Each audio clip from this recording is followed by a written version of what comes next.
a cântat extraordinar. Aplauze pentru Ovi Sârb. Ovi Sârb este un om incredibil. A pus afișul partiului și deja sunt 169 în lista lui Schindler, sau cum dracu-i zicea. 69 e bun, 1 înseamnă că am CNP-ul. Când se naște la maternitate la Stanca un copil, se uită doctorul la el. Dacă e bărbat, din mănășturii de 1, dacă e femeie, 0, dacă e gay, 1 pe 2. Aplaudați organizatorii extraordinari. Profit de defectul meu profesional că-s profesor, am urmărit live streaming-ul și mi-am făcut câteva notițe. Aplauze!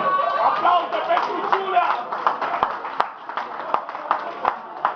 Dacă le și găsesc, înseamnă că-s titular. Le-am găsit. Ești titular!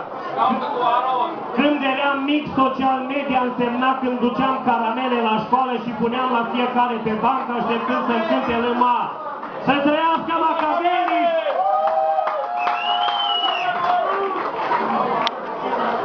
Era ca la înviere în pauză. Manafu! Este aici domnul Manafu? Paștile vin și trec, dar Manafu nu pleacă. Aplauze pentru Manafu! Acest cowboy de Dâmbovița care a venit între bou din Cluj. Un om extraordinar, tot cu telefonul era acolo, parcă era antrenor. Extraordinar. Bună, să duci gunoiul. Asta nu e de la. Omul ăsta chiar vorbește. Închideți tehnologia și ascultați atent. O blogheriță la PMS. Tu erai cucule.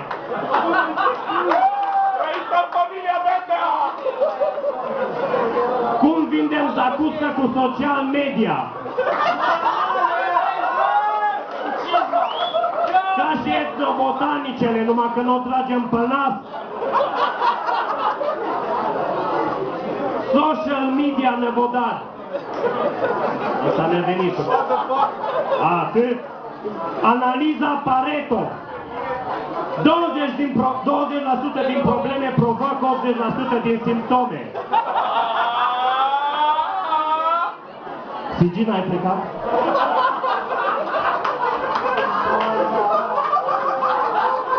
Laurent Mignon, n-am fost în vizul meu. Manafu, interesul a fost mai mare ca la București, dar banii mai puțini.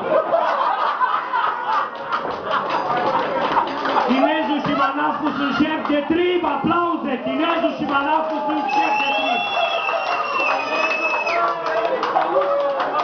Peste o oră o să-l alerge cu săgeți pe mastodontul Cucul. Și-a luat Boc iPad. Cine pula mea l-a prostit că iPad-ul-i tabletă? A zis Boc că și-a... Poftim? Ți-ai luat pilula? Ideea este o... Ne vedem în toamnă. Ideea e următoarea. Și-a luat iPad și-a motivat pentru că e mai mic decât laptopul. De aia și Băsescu și-a luat premier pe Boc. E un fel de e-premier. Asta e proaspătă.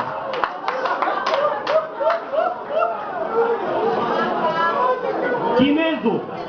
Aplauze pentru Chinezul. N-a fost la gala 100 pentru România sau 10 pentru Ardeal.